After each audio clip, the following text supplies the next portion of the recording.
The vibration against my right thigh wasn't just a buzz. It felt like a fracture in the foundation of my life. I was standing on the grindstone steps of Lowe Memorial Library, the architectural crown jewel of Columbia University. It was a humid May evening in New York City, the kind where the air feels heavy and electric, smelling of ozone, expensive perfume, and the brackish scent of the Hudson River drifting up from Riverside Park. 3,000 people were watching me.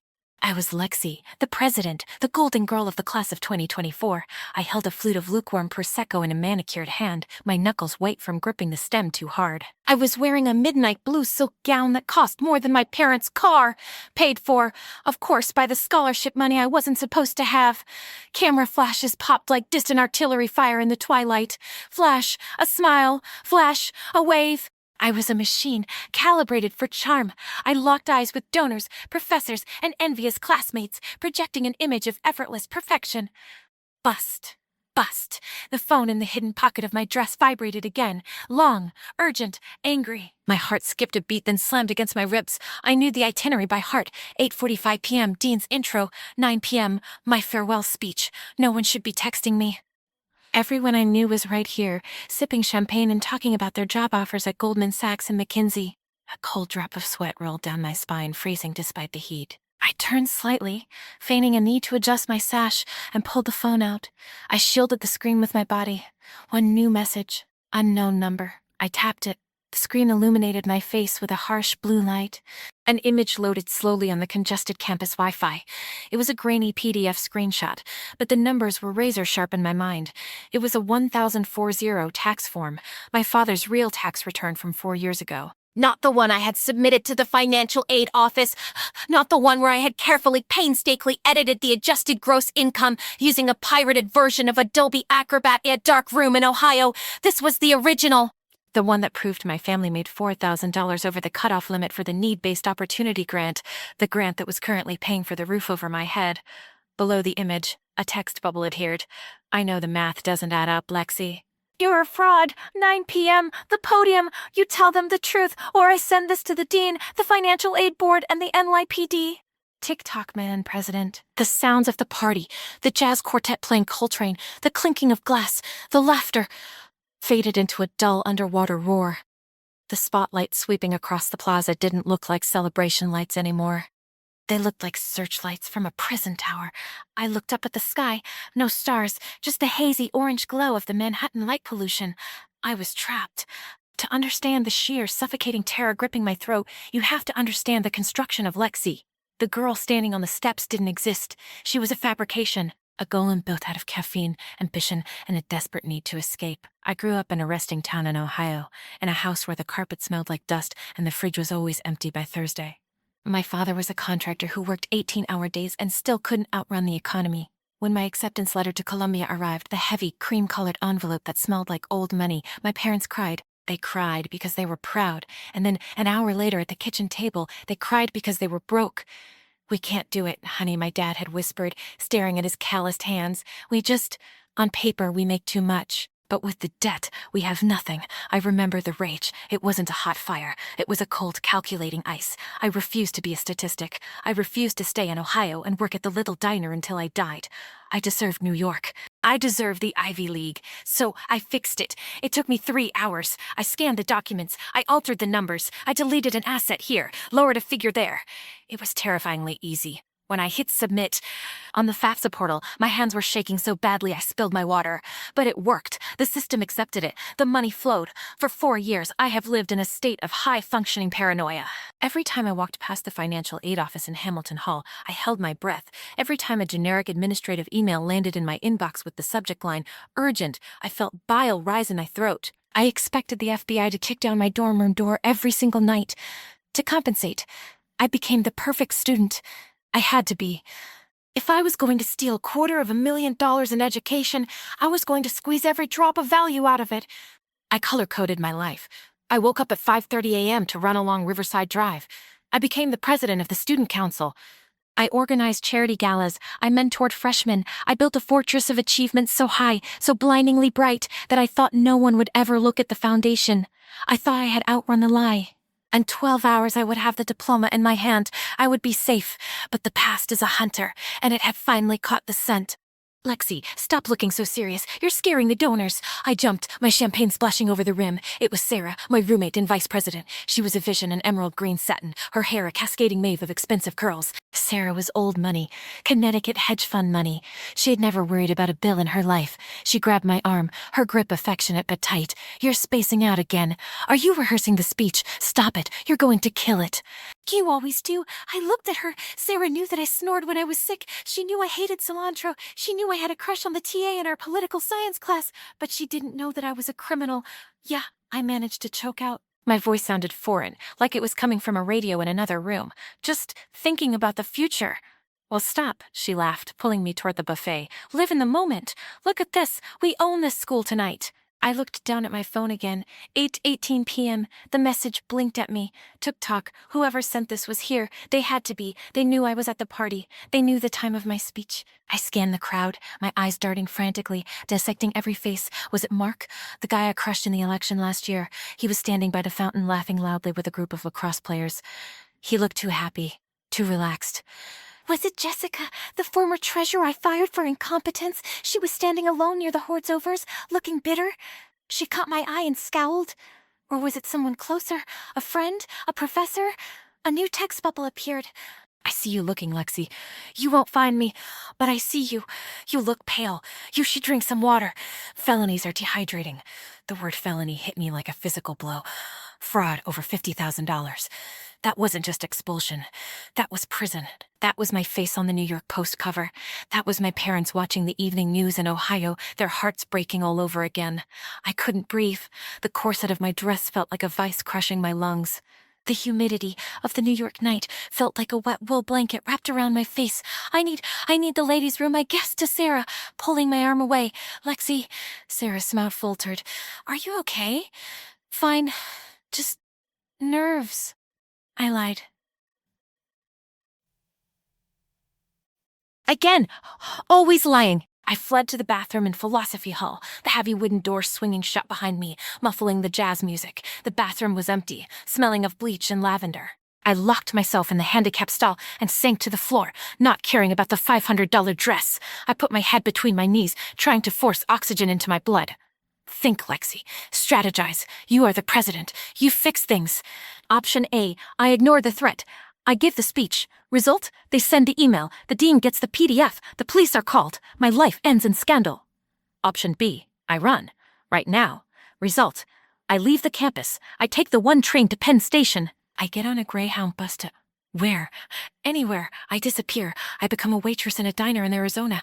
I never see my friends again. I never get my degree. Option C, I confess. I stood up and looked in the mirror. The fluorescent lights were unforgiving. The girl staring back was beautiful, polished, and utterly terrified. Her eyes were wide, the pupils dilated. Who found out? How? I racked my brain. Last week, the library. I had left my laptop open while I went to get a refill at Joe Coffee. I was gone for 10 minutes. Had I left the folder open? Had someone plugged in a USB drive? The paranoia began to eat me alive. Every person outside that door was a suspect.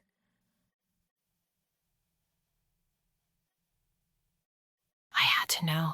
I was happy to go do this. The jazz was gone, replaced by thumping pop music. People were dancing on the makeshift floor over the lawn. It was a scene of pure joy, which made my internal hellscape feel even more isolated. I found Mark. I walked right up to him, invading his personal space. Mark, I said, my voice sharp. He turned, surprised. Well, Madam President. Aggressive. Did you enjoy the election results? I asked, searching his eyes for a flicker of guilt. He laughed, confused. Lexi, are you drunk? That was a year ago. I'm going to law school. I don't care about student council anymore. He looked genuinely baffled. I moved on. I found Jessica. Enjoying the night? I asked. She rolled her eyes. The shrimp is rubbery. But congrats, I guess. You got what you wanted. She sounded jealous, yes, but blackmail. She didn't have the poker face for it. 8:50 p.m. The dean stepped onto the stage. The microphone squealed, cutting through the music. The crowd quieted down, turning their faces toward the light. Ladies and gentlemen, welcome to the final evening of the class of 2024. The applause washed over the campus. I stood in the wings of the stage, hidden by a velvet curtain. My phone buzzed again. 10 minutes. I have the email drafted. Dear Dean Holloway, please find attached. Don't test me. My hands were shaking so hard I almost dropped the phone. I looked at the podium. That wouldn't stand. It looked like an execution block. I had prepared a speech. It was typed out on index cards in my hand. Success is not a destination, it's a journey. We earned our place here. Lies. Oh, lies. If I went up there and read those cards, I would be proving the blackmailer right. I would be the fraud they said I was. But if I told the truth, I would burn my own life to the ground. 8:55 p.m. And now, the dean's voice boomed, echoing off the brick facade of Butler Library. Please welcome the student who embodies the values of this institution. Integrity, leadership, excellence. Your president, Alexander Vance. The roar of the crowd was deafening. It sounded like a physical force. I took a step forward. My legs felt like lead.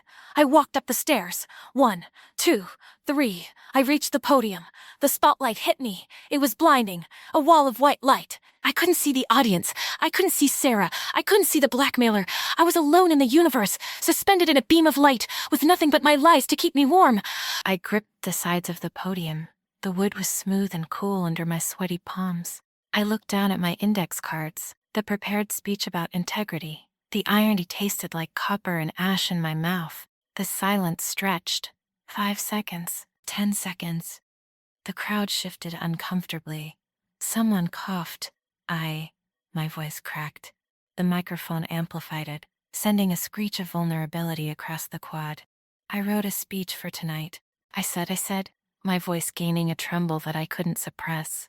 I wrote a speech about how hard we worked, about how we are the future leaders of the world. I closed my eyes. In the darkness behind my eyelids, I saw my dad's kitchen table. I saw the rejection letter. I saw the cursor hovering over the PDF editor. But I can't give that speech, I whispered. I opened my eyes and looked into the blinding light. Because I am a liar. A ripple of confusion went through the crowd. The dean, standing a few feet behind me, took a half step forward. Lexi, he murmured. I ignored him. The dam broke. The fear didn't leave, but it changed. It turned into adrenaline. You all know me as Lexi, the girl who never sleeps, the girl who has it all figured out, I said, my voice rising, fueled by 4 years of suppressed panic. But that girl is a fiction. I took a deep breath, the air shuddering in my lungs. 4 years ago, I couldn't afford to come here. My family lost everything, and instead of accepting that, I forged my financial aid documents. A collective gasp rose from the audience. It was a sharp, sucking sound. I committed a felony. I said the word landing like a stone. I stole the grant money that paid for this dress, that paid for my classes. Every grade I earned, every award I won, it was built on a crime. Tears blurred my vision. Not the pretty single tear of a movie star, but ugly, hot tears of total collapse. I received the threat tonight, I continued, gripping the podium so hard my nails dug into the wood. Someone told me to confess, or they would expose me. They wanted to ruin me. But I realized, you can't ruin something that's already fake. I picked up my index cards, my perfect polished lies, and ripped it in half. The sound was small, but the microphone picked it up. Rip. I don't deserve this degree, I sobbed, the mask finally shattering completely. Not the way I got it. I just wanted to be one of you so badly. I wanted to matter. And I'm sorry. I am so, so sorry. I stepped back from the podium. The silence was absolute. 3,000 people, and not a single sound. No clapping, no booing, just the terrifying, heavy weight of the truth.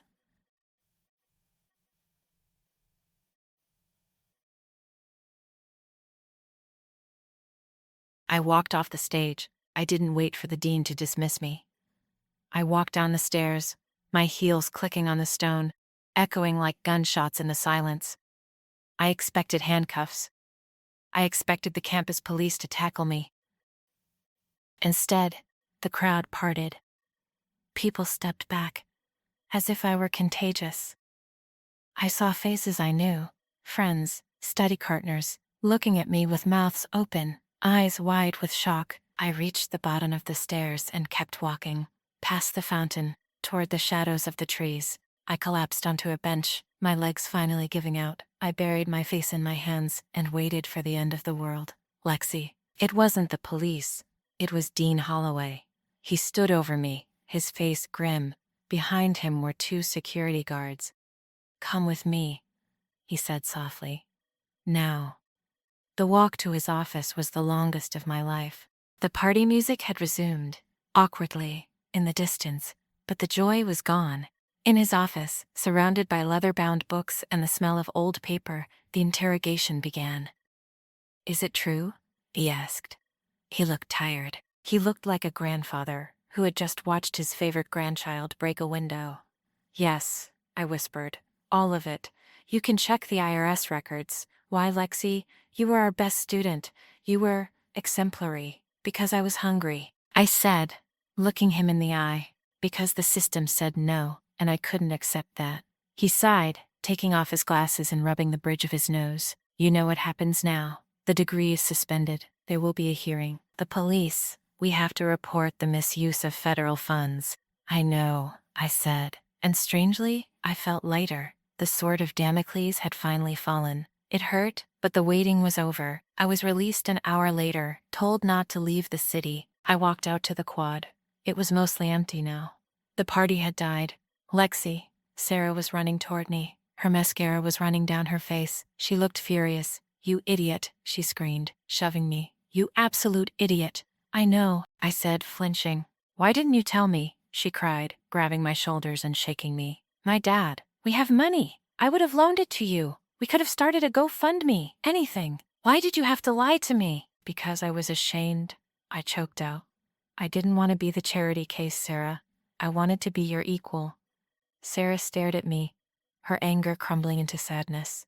She pulled me into a hug, burying her face in my neck. "You were always my equal, you stupid girl.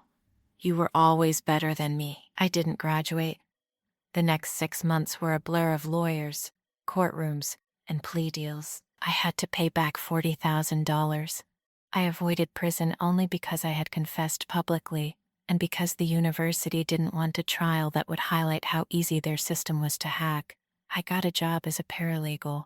I moved into a tiny apartment in Queens with 3 roommates. I took the subway, not Ubers. But here is the twist that keeps me up at night. The blackmailer? I expected it to be Mark, or a jealous ex-boyfriend, or a rival. It wasn't a person. A week after the graduation implosion, the FBI trace came back. It was a bot. A hacker collective in Eastern Europe had breached the Ivy League financial aid servers months ago. They wrote a script, a simple piece of code. That cross I realized when it was a real, that made me feel more likely than the bad one. The script automatically identified 50 students across Harvard, Yale, and Columbia, whose numbers didn't add up. The script sent out 50 automated blackmail texts that night at 8 p.m. 49 students paid the ransom Bitcoin, or they called their rich father's lawyers who made it go away, or they ignored it and called the bluff. I was the only one who confessed. I was the only one who walked onto a stage and blew up my life for a threat generated by an algorithm. When the news broke, the irony made me famous in a dark, twisted way. I became the honest fraud. I'm sitting in a diner in Astoria now. It's 11 p.m. I'm studying for the LSAT STs. I'm going to go to law school, legitimately this time. I look at the waitress pouring my coffee. I look at the tired businessman in the corner. We are all wearing masks. We are all terrified that if people saw who we really were, scared, broke, lonely, imperfect, they would turn away. I lost everything that night. I lost the title president. I lost the prestige. I lost the shiny future I had built. But I gained something else. I can sleep. For 4 years I slept with one eye open. Now, I sleep like the dead. I walk down the street and I don't flinch when a police siren wails. I don't have to remember which lie I told to which person. I learned that night that respect isn't something you buy with a fake degree or a perfect GPA. Respect is what you get when you stand in the fire and refuse to burn. I am $40,000 in debt. I am a convicted felon probation. My resume is a disaster, but when I look in the mirror now, I recognize the girl staring back. She's not perfect, she's messy, she's flawed, but she's real. And let me tell you, standing in the cold hard truth feels a hell of a lot better than dancing under the fake hot spotlights. The curtain is down, the show is over, and finally, I am free.